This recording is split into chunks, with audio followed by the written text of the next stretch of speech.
Okay. Can anybody see if you can see me? You can me? You can see the board and you can see me? All right. Yes. This way? Okay. Okay. See her? I can't see her. All right. So, literally, while you guys are Don't having... walk out the camera going too much this way. Don't go this way? I should move like right here? Yeah. Okay. So, while you guys are all eating and feasting, I'm going to give you a word. And so, I was talking to Maury about a concept during the study portion because I've been gone for a while. Yeah.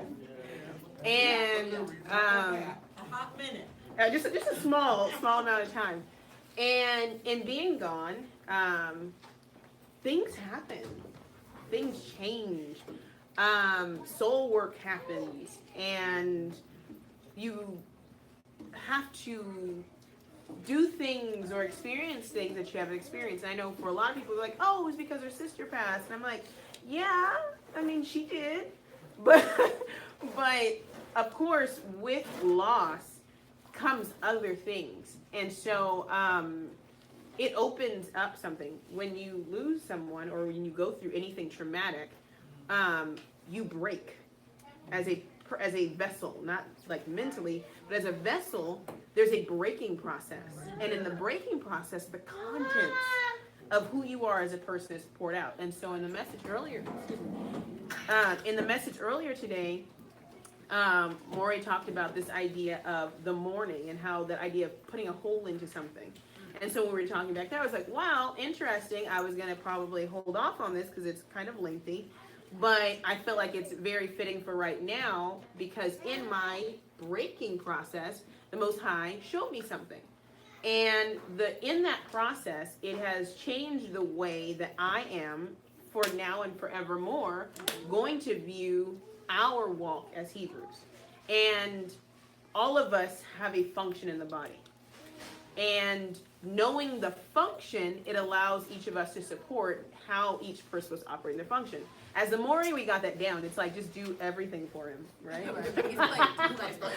Somebody get him a water. He needs a mint. It's just like whatever you see that needs to be done, you just but because he's the water amendment. That's it. And buy him a Bible every once in a while, and like get him a tablet so he can look up words. I don't know. But when you have a person that is the center focus, right? Which is not necessarily all the way correct, of course, but because he stands up here and gives this way, and everybody's watching him, we can always see what he needs. And so we're all, each individual person, whether it's, hey man, I found a new charger cord, your charger cord was messed up, or you're watching him to always meet his needs. But everybody in this body has a function, and there are needs that each individual person needs, but we're not watching each other. And so we're always waiting for somebody else to do something for somebody else. But the same way that we do for one individual, because we're watching them, we should do for each and every single one of us. And I'm starting with me first, talking to myself first, for each and every person, because everybody's going through a process. And the process is important because the process is how we become whole. We are all broken. I know people are like, I'm not broken. I'm good. Yeah, you're broken because you said that. We're all in a process of breaking and healing and breaking and healing. And it's for different reasons for each person. We shouldn't only rally around each other when somebody goes through a loss of a person, because there are multiple losses happening. There are people who had dreams and expectations for their lives. There are people who go through business loss. There are people who go through marital loss. And we only focus on one loss in the community. And as a community, we are called to make each other whole in all things. We are the vessels that pour and balance out. If I got some, you get some. If I don't have some, I'm going to need some from 4 different people. And right, it is synthesis, where it's not parasitic, right? It's communalism. Communism, right? And so in being by myself a lot. I know you guys think, and we talked about that because that is an issue. We have issues, by the way. Just in case nobody knew what we have issues. We are two very imperfect people. And did you buck your eyes like, who, me? Just you. It is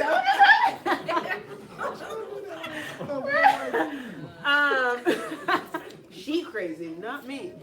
And that's okay. I'll be crazy all by myself today. But we have issues, and we have age gaps, and we have things that are some things I don't know if we'll ever work through them. Like, I'm just be flat out honest. Like, but I do know that as we go through process and as we try to work out things, that as a community, the community doesn't fall apart just because people fall apart. Right? Because if say for instance, we fall apart, which I'm not going to say that's not completely off the table. Let's just be honest. We're two imperfect humans, right? It shouldn't affect the community. That it shouldn't affect my position. We're married, right? But my first job and his first job, right? If it can no longer be each other, is still, we're still ministry partners, right? So learning in process, that in community, that takes precedence over even relationship, because you still have to keep doing what you're doing, even when this doesn't function 100%. And to be transparent about it, so that the community then knows how to pour into this, okay? I'm putting a lot of stuff out there because the last video I made was marriage is miserable or something like that. And so I know people are like, don't you come back on camera and not say anything about that first. Just putting it out there. Not marriage is miserable, it's a video out there on my channel. It's the last one before this one. I don't even know the title. It was like 6 weeks ago. But it was dealing with the work of marriage. And this does not necessarily have anything to do with marriage. It has everything to, right. It has everything to do with community. And so I wanted to kind of put that one to rest to kind of move forward. Because while marriage is a communal situation, community is first. No marriage will work if you can't be friends with the person you're married with. And no relationship with us as Hebrews can't work if we don't view each other as family. And we say it, but now we're going to learn how to do it. Long introduction. Okay, James. Huh? I've totally picked it up. See, there's some things that need to be purged between Israel. There's some things that need to be let go. I'm holding on to baggage. No. Not you. You're not baggage. Oh, burn. Just kidding. Okay, James 1:4. So in saying all of that, my approach from now on, when it comes to what I'm going to do, I'm going to tell you what I have been told to do by the Most High, and then in return, you can better support what I'm supposed to be doing. What I'm supposed to be doing in conjunction to what other Hebrews ministering, not just my spouse, but in a global sense are doing, I have to take a holistic approach to how I teach you these Hebrew words. So it's not just going to be, oh, that's nice, that Hebrew word fits this, and now I can look up a definition. When I read, I can understand it. If when I teach you a word, it does not hit every part of who you are as a human, you come tell me because I didn't do my job. Okay? So it's no longer going to be topical. I'm getting all in your every part of your business because these words are getting into every part of my business. Okay? So the reason why I chose this is because these are two things. This is a verse, one, that we use a lot, and people tell you this a lot, but you don't know how to do it. That is our issue right now as Hebrews, especially as women, but overall, all the way across the board. We know how to look up words, we know what words are, we know how to put on fringes, we know how to tie our head wraps, but we don't know how to be Hebrews. Don't. Hebrew, it's not external. It's external is like is that scratching he talked about earlier in his message, where you're trying to get in the hole and you made some scratches over the top. You scratched the surface of what it meant to be a Hebrew, but who you are, even with your DNA, doesn't make you a Hebrew. You can be a DNA Hebrew and still go to hell. You can be a DNA Hebrew and have not crossed over. Right? Okay, so James 1:4, and the reason why is because patience is a work. We all think patience is just like, I'm being patient. My food is coming in 20 minutes. I can be patient for 20 minutes. Okay, I know where the end is, so I can be patient, which is kind of the process. But patience in itself, and I think this is going to be 2 parts. Is that fine if I do the next part next week? You think I can make it through it today? Whatever. So, I'm going to read the verse. So it says, but let patience have her perfect work, that ye may be perfect and entire, wanting nothing. I'm going to show you something just briefly, Hebraically, James 1:4, that when everybody read that, they're like, her perfect work. Nobody even stopped to figure out why patience was a her. Did anybody ever stop to think that at any time? It was just like, oh, it's her perfect work. It's for women. No? No? No, the patience is her perfect work. And I'm going to give you this. It's not my lesson, but I have a lesson on this. The word work in this verse is the word ruach. Right? Right? The ruach in Hebrew is feminine, not a female. Feminine. And so patience is ruach work. That's spiritual work. Okay? So if you go back, there's how the ruach moves. Or how the spirit moves. I have a video. You can watch the video and you'll learn more about the ruach. But patience is spirit work. Everybody thinks patience is physical work. I can sit long. I can endure things. No, that's spirit work. And in the spirit work, right, it's not just steadfastness, consistency, and endurance, which is how it's presented in the Greek. And that's G5281. I'll give those numbers because it'll be important later. Maury did a message, and he did a message titled Keep It Together. And he talked about the idea of keeping it together as you endure trials. I'm going to take that keep it together concept that he did and give it to you holistically. Because he touched on a lot of it, but I'm going to give it to you in a way that this will eventually become something that I believe should be in the hands of every Hebrew. I'm going to show you the process, the movement of patience.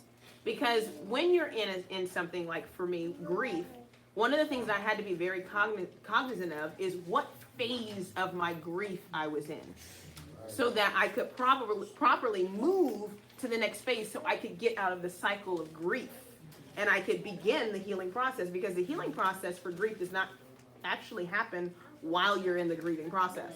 It's actually after you've completed the grieving process, you can go, okay, I can be okay with being angry, and I can be okay with being in denial, and I can be okay with and then I could say I'm whole. But at any time that I'm still in those phases, I have not completed the grieving process. Correct? Okay, the same is true for patience. Patience has a process.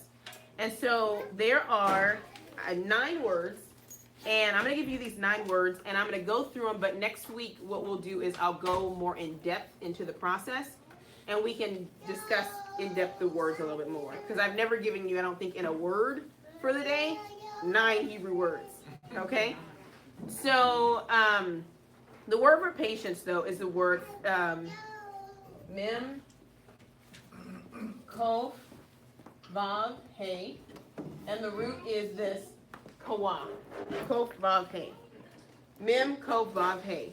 And it's literally the word for to gather an assembly.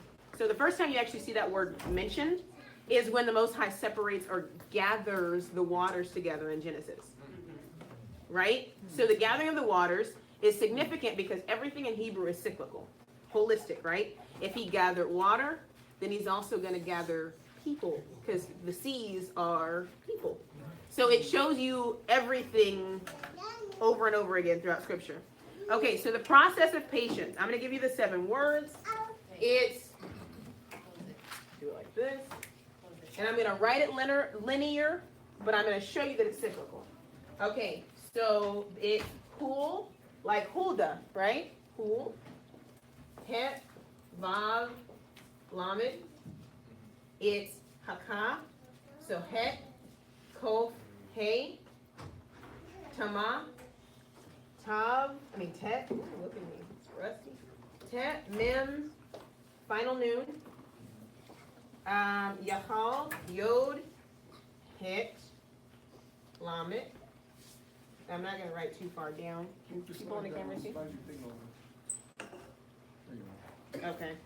And where did I leave off at? Yeah, Shev. And I'll give you each definition of this so you don't have to wait till next week for that. Hi. Yet, Shin, Yo Shin Bet. Kaf, Vav, Lamet. Cool, like cool. Somebody should know this one. Mem, Hey, Hey, Ma. And then Kof, Vav, Hey, which is the root of this word. And then Kof, Vav, final Mem. That's a lot. I know. Okay, so everything in Hebrew is cyclical, period. Like, absolutely, period. And the reason why, and we talked about this a little bit, and we'll dive deeper, maybe we'll tag team something on the cyclical nature of a lot of the concepts in Hebraically, is that when a thing is linear, it starts and it finishes. Everything for us is cyclical is because we are constantly at work until we die. If it's linear, then it's like, oh, I checked off the list, I'm done with this. No, if you're done with this, do it again. And then do it again. And then do it again. You don't watch a movie one time and go, that's my favorite movie, I know that movie. You watch it over and over and over, you want to learn the words of the movie, and it's just one movie. So how can you take a biblical concept and then only want to do it once, and then say, oh, I got that? It's impossible. Every time you do something like the Bible, it was Denzel Washington had a quote about that, a random person, right? During the time of doing the book of Eli, the person asked him, he said, oh, you really like the Bible. What do you do when you finish it? And he said, I read it again. If that was the case, if it was a linear lifestyle, then when we made it from Genesis to the Revelation, then you would just stop. But all of us who are students of the Bible know that when you start and you make it to the end, what do? Start back at the beginning. It's a cyclical walk, right?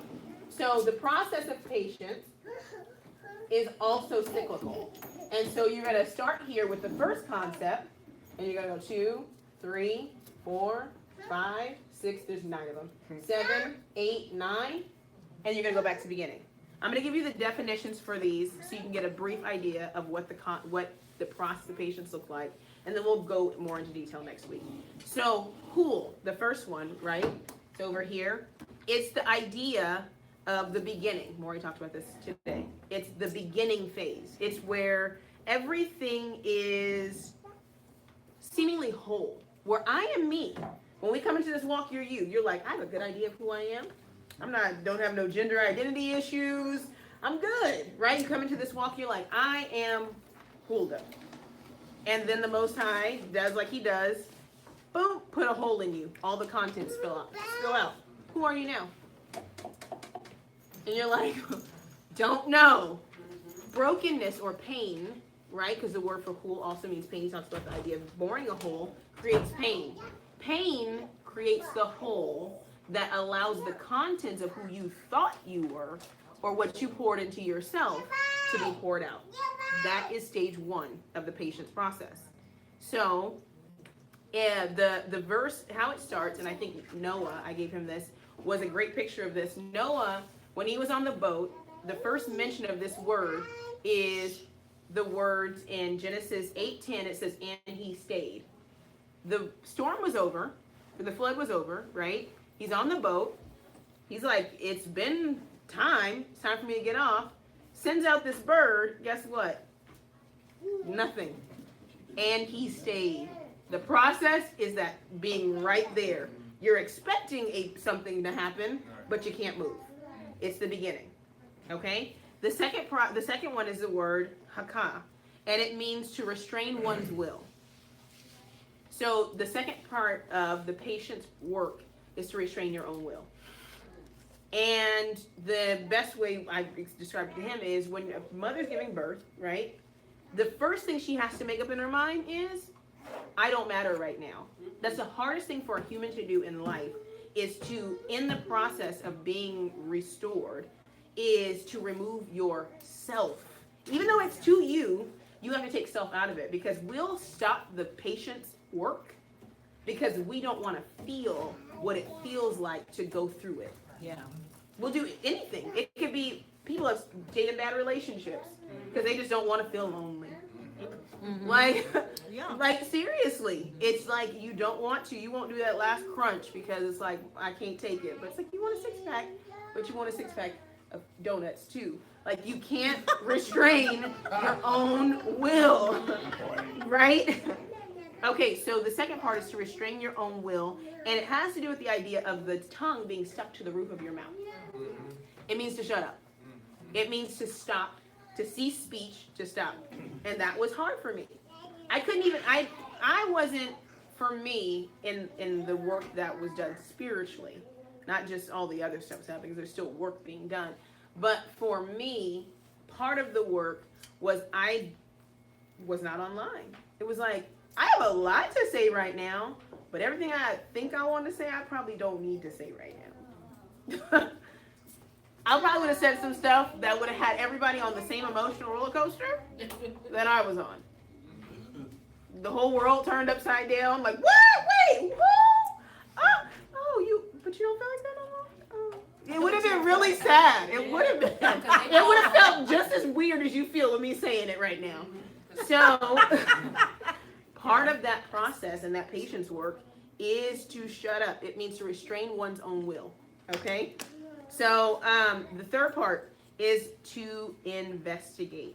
No, that's the second part. Second part is to investigate. So, as you're calm, third one is to introspect. So, it's the word tama. And it means, it's literally like when a mother is giving birth, a good doctor, a good birthing or midwife or a birthing coach will tell her to feel for the baby. Feel for the baby. Not like put your hand down there and feel, because you can't feel anything yet because the baby is not crowned. But to literally stop thinking about the pain you're experiencing and feel inside of you to feel what the baby is doing, because the baby is doing work to try to get out. Mm-hmm. And if you can feel the baby working, it'll trigger something to your brain to kind of allow you to sync up with this baby so that you carry out the process properly. Patience is that same kind of work. It's a birthing process. It's you birthing your, and the term, and this is probably used a bunch in like esoteric, but your authentic self. The person you were born as and the person you were nurtured as in a home, for a lot of us that was not Torah-based, you are not your authentic self. You are a product of your environment, and then there's an inner self that you should have been if you would have been nurtured according to the law, statutes, and commandments of the Most High. Some of us as adults are not our authentic selves. Most of us, and I know I do, feel more like your authentic self when you receive your Hebrew name. You're like, wow, I am I feel like me. Like, I feel like this is who I always should have been. But you've never been allowed to operate as your authentic self because you were not nurtured in an environment that allowed you to be that. In the patience work, you will be acquainted with your authentic self. It is the highest form of cognitive dissonance that you'll ever experience. Because what you have in your head and in your heart was not put there to create your authentic self. It was actually for other people's wills or wants or feelings. And so much of you has to be purged because you need to be emptied so that you can actually see who you are outside of that person that you were. And that is hard work because we become attached to our inauthentic selves. It's not that you're lying, it's just that that's what's been given to you. You don't have the will, intent, and love of the Father in you all quite yet. So that next part is the introspection. And it has to do with feeling for this person that you're going to be becoming. Fourth one is, that's it. The yakal phase. And it's to purge or lay yourself down. That's the dying phase of the old self. We're supposed to be slaying that person daily, right? And it's the pausing phase. It's the part where everything just stops. In birth, for moms who've done this, it's the part of birth where most people, if you've been in there, they take a nap. They're like right around 5 centimeters and it's getting really painful. And they're like, okay, well, we need you to transition. So in order to transition, though, you need to relax. Take a nap. And normally when they wake up, they're in active labor and it's time to have the baby. It's like a beautiful process. In the patience work, there comes a time in your patience work where you're going to have to just pause and wait. and lay yourself down. It's literally allowing all the contents to spill out. It's like I explained to Yosh, like when you open your oil thing, and it's like as soon as you take that thing off, the oil just immediately starts pouring out, and you just wait. Can't change the oil filter, you can't do nothing. Just wait for all the oil to spill out. And if you start the car in that process, you gotta jack your car up. So don't do anything. You let it purge. You let it all come out. You look at it, and it's like the car is dying right now. But the expectation is that you're going to put oil back in the car, right? So knowing the process will get you there. Okay. Literally to let go. Yakal phase. The next one is the yashev or yashav phase, which is residing or dwelling or just settling into that space. One of the things they used to tell us when I was working for this teaching company, I can't say the name of it online because it's illegal, for me to be speaking about religious stuff and then say it. But when I was working for them, one of the things they used to say all the time used to irritate me. They'd be like, I know we're going to talk about some really uncomfortable things. I said it to Yoshi the other day. It was funny. And I said, but just let's live in this uncomfortable space really quick. Because everybody hates that. It's like those awkward moments where you're just like, you just kind of like laugh, even though you didn't want to laugh, so it was really dumb, but you just laugh so the person stops doing whatever they're doing. But we as humans don't like to live in an uncomfortable space. But part of the patience work is to dwell in a space that is uncomfortable. And the reason why it's uncomfortable is because of the cognitive dissonance. Your old self doesn't like this space, but your new self is going to grow in this space. So you have to dwell there. And the example for that, because I don't make this stuff up, unfortunately, I'm not that smart. In Genesis, I believe, Jacob is dwelling in Canaan, but he's a stranger in Canaan. Israel is not a stranger to Canaan, because Israel is going to be the Israelites who dwell in Canaan. But Jacob is a stranger in the land of Canaan. It's like a weird cognitive dissonance. How can Jacob be a stranger in a land that's promised him? But at that time of Jacob, it wasn't his time to be there. But when the Israelites become a nation, then it's their time to be there. So Jacob will again come back to Canaan, but as a nation, and that will be his land. But he once was in the very land that was his and felt like a stranger. That's where a lot of us are. Where you're in your very own self, but you feel like a stranger in the very body that's going to be a vehicle that's used for the Most High. Right? Okay. I'm going to move a little bit faster. Okay, so residing, dwelling. The next one is kol. The kaf, vav, lamet. And it means to contain or to be measured a quantity. After you have been spilled out, after you've let the oil out of your vehicle, you need to measure out 4 to 5 quarts. Basic for about a car, right? And put it back in. Each one of us, as we go through the perfecting process, is going to, once the contents have spilled out, be measured a portion from the Most High back to you. And the picture from that, the working definition comes from 1 Kings 7:26. And when Solomon's building all the vessels and stuff for this magnanimous temple, and one of the vessels he built holds 2,000 measures of liquid. So some of us are going to have some 2,000 measures of liquid, and some might be less. That's a parable of the talents, right? But he's going to give each person something. That becomes your burden. That's your burden for what you need to do something with. Okay, so the next one is ma. This is my favorite one because this was probably the longest part of this process for me. And it was the what phase. And in this phase, the Most High literally gave me a verse that literally had the word in it. And it is when he says, what is the potsherd asking the potter about what he's supposed to do? Does a child say to his parents, what have you brought forth? But there is a phase in your patience work, because all of this is patience in your work, that is the what phase. And it literally is the phase of unknown. You're going to not know. You're going to doubt probably everything you've ever believed or held to be true, because what? The stuff that's been put into me by everybody else's intents and emotions is pouring out. I don't know. I had to come to a place where I'm like, do I even believe this because I believe it? Or just because it's what I should be doing right now? Do I believe this because my spouse believes it? Did the Most High give this to me? Is this my work? Is this something I'm supposed to be doing? Is this a part of my authentic self? And you have to, that's a hard work. Like, what is this? What do I believe about, what has he told me personally? Is this just, it feels right now, and if it starts to feel wrong, do I just let it go? How authentic is this walk to me? Without the community, without YouTube, without being in congregation, is this something I'm still going to do? Am I still going to Shabbat prep when nobody's watching? Am I still going to wear my fringes when nobody's watching? I'm not in congregation. I'm chilling at home. Is this authentic to me? Has this gone deep down into me, or is this a topical work?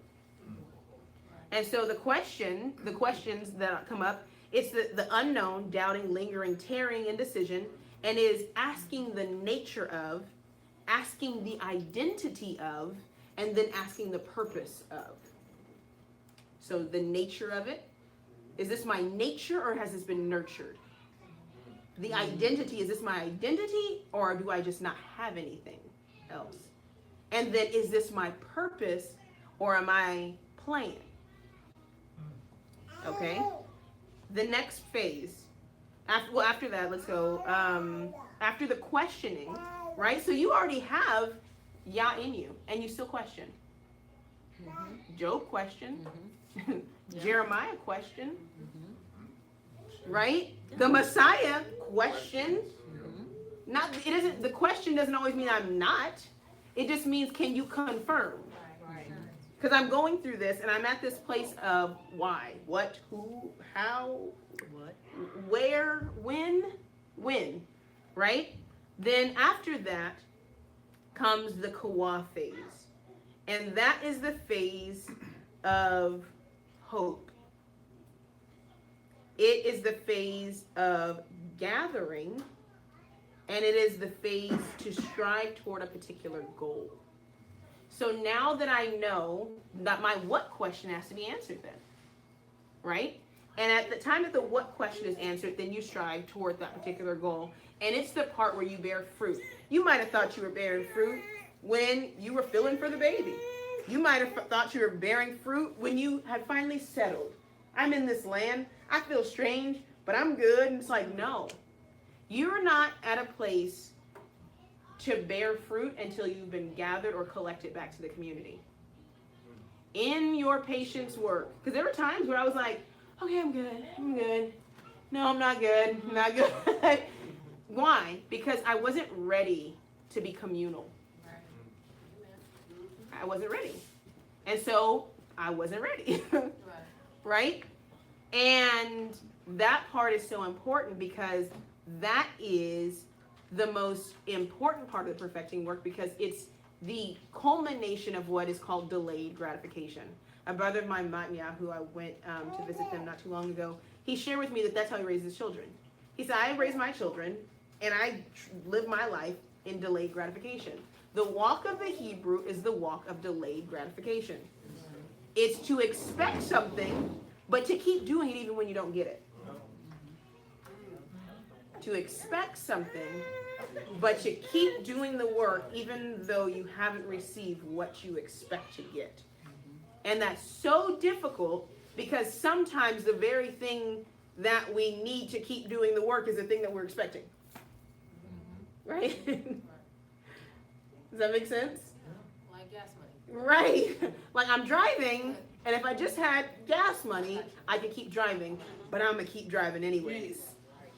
I'm low. That was a good one. Thank you.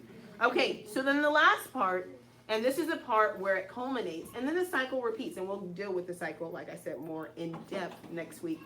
It's the kum phase. You guys probably hear when they say Kwam Yasharala, right? The phase is kum, the rise phase. This phase is the phase of going through a process of bearing fruit. At the end, then the corn or the stalk rises, presents itself with all of its fruit on it, right? And kum, the idea of rising, is for a couple of reasons. And this phase, and I'll get to this next, is all the Messiah. Is to claim my rights. After I've gone through the work of patience, I can claim my right. I can claim my inheritance. I'm risen, I can stand, I'm established, and I can assert myself because I've gone through the proving process. And it's the rights and the justice of your inheritance. And it's the idea of corn still growing. It's the idea of a plant that still puts forth its fruit. But just because you've begun putting forth your fruit doesn't mean that at the end of the fruiting process, you're not going to have to go through the perfecting patience process all over again. The reason why I'm showing you this week is because next week we're going to talk about knowing how to identify when people in our community are in these phases and what we're supposed to do when people are in these phases. Because too often we just like, oh, he going through something. You straight? Nah, he ain't straight. Like the fact that you even had to ask him means that we should be doing something. We're verbal. We're very drawn near to people, very nigh with our mouths, but our hearts are far from them. Because if you are in a pit and you walk by and go, hey, you straight? You go like, yeah, I'm good. Like, no, bruh, get him out of the pit. Just because he's good in the pit doesn't mean he needs to be in a pit. Whatever reason you're down there, like with pride, you know, I'm gonna climb myself out. You can take this rope. Right. Like, because I'm that person. We just had like a full-out conversation. I was like, I'm the person that is like shot. No, don't take my hand, don't take my hand, don't take my hand. I'm good. No, I'm actually dying right now. Somebody please help me. Like, yes. I'm that person. I had realized about myself. I'm going to say no when you ask me, but I need help. Like, I'm going to say don't talk to me, but I'm like, just sit there until I start talking to you. Maybe I don't want you to talk to me. Maybe I just want to sit there and be like, they don't sing that long enough. And then it's going to get real awkward and be like, okay, so this is what happened. Like, so yes. That's so me. Yes. But so many people are uncomfortable being communal through these phases. Where it's like, can I just talk? Oh, if you're not talking at me or to me, then it's not worth putting in the time. So we're going to learn how to be communal through the patience work that each and every one of us has to go through so that we can be whole. Because this year, and every great mission or every great calling starts with a question. And my great question for this year as we move into our new year is, what are we doing? What are we doing? All these videos and all these, what are you doing? What is it for? We're still in captivity. We're not out. And if we're moving toward exiting captivity, what is the expectation of us as a nation in the process? What are we doing? Because he's going to measure us in Revelation, if I'm not correct, if I'm not wrong, according to our works. This is the work. This work encompasses every phase. The Messiah had to go through every single one of these phases until he rose and became the first fruit of us who sleep. Just to put it out there, if I don't say it enough, I don't know if this is like disclaimer, I am hella messianic. And I say hella because I'm from California too, so I'm hella Californian. Like, so I am. Like, that is the root of everything. I've told somebody, I think I was telling Yosh, I see the Messiah in everything. I told somebody the other day the Messiah is the greatest Zen master that ever, because it's true, he's in everything. And I am in 100% agreement with anyone who is teaching the messianic work. Too much we talk about the Bible, and we talk about the New Testament, and we don't know what the Messiah said. You couldn't quote me 10 things that he actually taught us to do. And in those teachings is the greatest teaching that ever exists on the planet. So just putting that out there, if that was ever up for grabs, because I don't necessarily do from now on, that is how everything stems from that. And I'll make sure that everybody knows if it hasn't been clear before. Okay. Just right. Banging now. Like, anywho. So, right. I'm hella messianic. Somebody make that shirt and send me one. Yes, I'm wearing it at Pesach. Hella. You don't know what hella means? It means hell? No, No, it's it not. doesn't. It's It's not. It just means No. a lot. It's a lot. Wow. Very lot. I'm like, right. So Why they next say week. hell? You acted hella. Yeah, right. Somebody just so boring and he's hella It's old. like, it's That's a hilarious. It's to the extent of, Right. boom. It's halal, okay? I'm halal. He said, I'm Holla, not saying Messianic. Okay, so next week what we're gonna do is I'm actually gonna have a printout of what I have in front of me, and so we'll actually go through that process, and we're gonna actually next week it'll be shorter. We're gonna put where we are in that process, because if you don't know where you are, then you're probably just at the beginning, and we're gonna know where each of us are in that process so that we can know how to support each other. For people who are past that process, then you need to reach back. For people who are at the beginning, you need to talk to some people so you can see what you're getting ready to go through as you become your authentic self so that you can do the work for the kingdom. That makes sense? That doesn't sound.